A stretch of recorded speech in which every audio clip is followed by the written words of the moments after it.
Comment fonctionne l'économie? Pourquoi acheter du Bitcoin? Comment bien investir?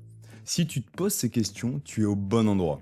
Afin d'y répondre correctement et pour te former rapidement aux bases et aux fondamentaux, je vais te proposer une série de 10 modules de 5 minutes pour aller à l'essentiel et comprendre comment tout ça fonctionne et pourquoi tu dois réellement t'y intéresser. Module 1. C'est quoi l'économie et comment ça fonctionne? Nos sociétés modernes sont basées sur une chose simple, la consommation, et donc l'échange de valeurs. On a commencé avec le troc en échangeant une denrée contre une autre, ou un objet contre un autre, en essayant d'avoir sensiblement un échange équitable. Puis la monnaie, l'argent est vite arrivé pour avoir une base d'échange plus simple. On en parlera plus en détail dans le module 2. Des centaines d'années plus tard, le système s'est complexifié pour arriver à aujourd'hui où plus grand monde ne comprend vraiment grand-chose. Donc imagine, tu vis en France, tout roule. Tu vas au marché, une baguette coûte 1 euro, tu prévois ton budget tranquille. Et puis un jour, boum, ça change. La baguette passe à 1,20 €, puis 1,40 €, puis 2 €. Pas parce que le boulanger veut s'acheter une lambeau, mais parce que l'inflation s'est emballée.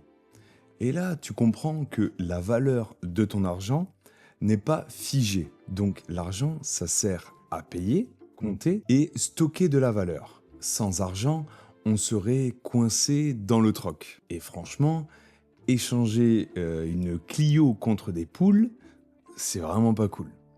J'ai fait le calcul vite fait. Une Clio d'occasion, c'est environ 3 000 €. Une poule, on va dire en moyenne, c'est 15 €. Donc, si tu veux échanger une Clio d'occasion contre des poules, tu devras donner 200 poules. Compliqué, hein? Je sais pas si tu vois ce que ça représente 200 poules, mais finalement, comment cet argent est créé? Eh bien, les banques, nos banques à nous, hein, pas les grosses banques qu'on ne connaît pas vraiment, les banques commerciales, quand elles t'accordent un crédit pour acheter ta maison, par exemple, elle inscrit des chiffres sur ton compte. Et bam, de l'argent tout neuf sorti de nulle part. Et toi, tu rembourses ce prêt avec un certain taux, entre 2 et 5% suivant la période, sur cet argent presque fictif. C'est ce qu'on appelle les intérêts. Une fois remboursé, cet argent disparaît, seuls restent les intérêts que tu as payés qui vont financer ta banque. Ça marche aussi pour les États, évidemment, qui, eux, peuvent d'une part emprunter auprès des banques et du FMI, le Fonds monétaire international, et vendre leurs dettes sous forme de titres.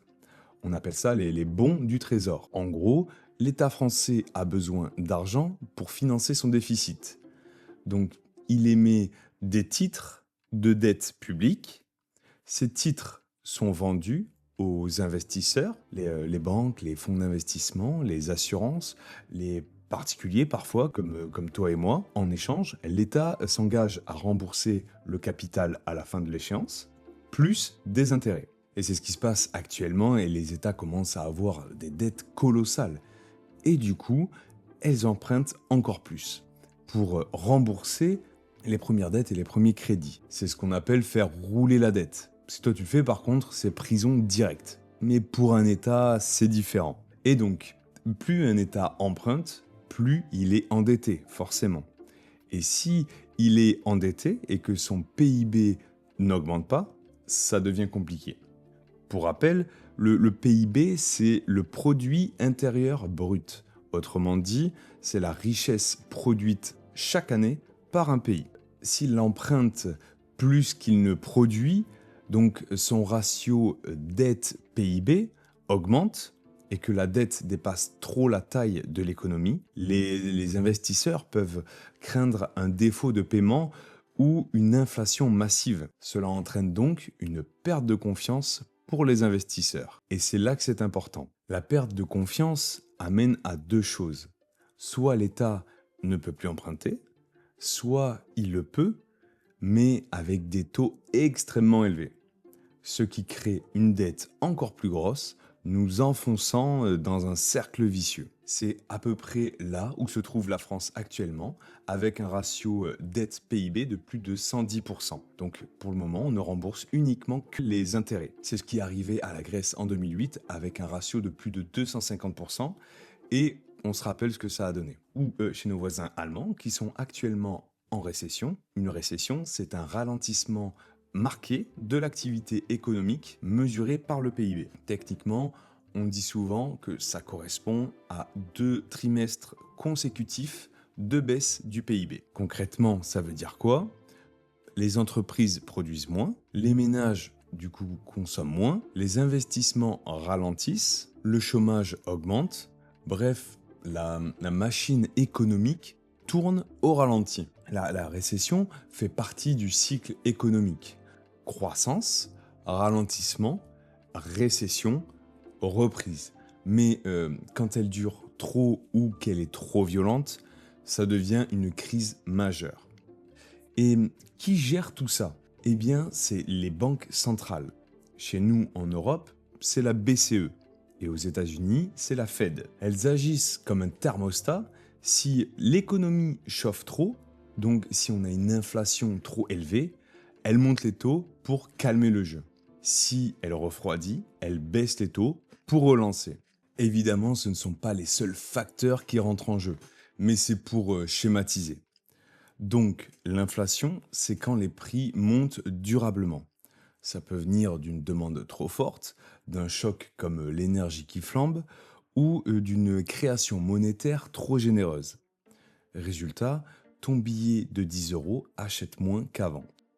En France, on l'a vu après la crise du Covid et la guerre en Ukraine. Énergie, nourriture, loyer, tout est parti à la hausse. Mais l'inverse existe aussi, la déflation. Imagine les prix baissent. Tu repousses ton achat de voiture parce que tu te dis elle sera moins chère demain. Les entreprises vendent moins, elles baissent les salaires, arrêtent d'investir et l'économie s'enfonce dans une spirale glaciale. C'est exactement ce qui a fait si peur au Japon pendant des années. Du coup, l'idéal, c'est la stabilité, environ 2% d'inflation. C'est ce qu'on appelle une croissance saine. Les ménages consomment, les entreprises investissent et l'État peut planifier. Bref, la bouilloire chauffe, mais pas au point d'exploser. Pourquoi, toi, investisseur, tu dois t'en soucier? Parce que tout ça, c'est la toile de fond de tes investissements. Quand l'inflation flambe, les banques centrales serrent les taux. La liquidité se raréfie. Les marchés risqués, comme la crypto, plongent. Quand l'inflation retombe, les banques centrales ouvrent les vannes. Les crédits sont plus accessibles, l'argent redevient abondant et les actifs risqués respirent. Donc retiens ça. Comprendre l'inflation, déflation et comment est créé l'argent. Retiens modèle de confiance, PIB, BCE et Fed. Et dans le module 2, on va remonter le temps, on va voir l'histoire de l'argent, de l'or au billet, jusqu'à Bitcoin, et pourquoi peut-être il marque un tournant historique. C'était RNB, pense à t'abonner et à liker cette vidéo. Ça m'aide énormément et en attendant, je te laisse avec le module 2 juste ici.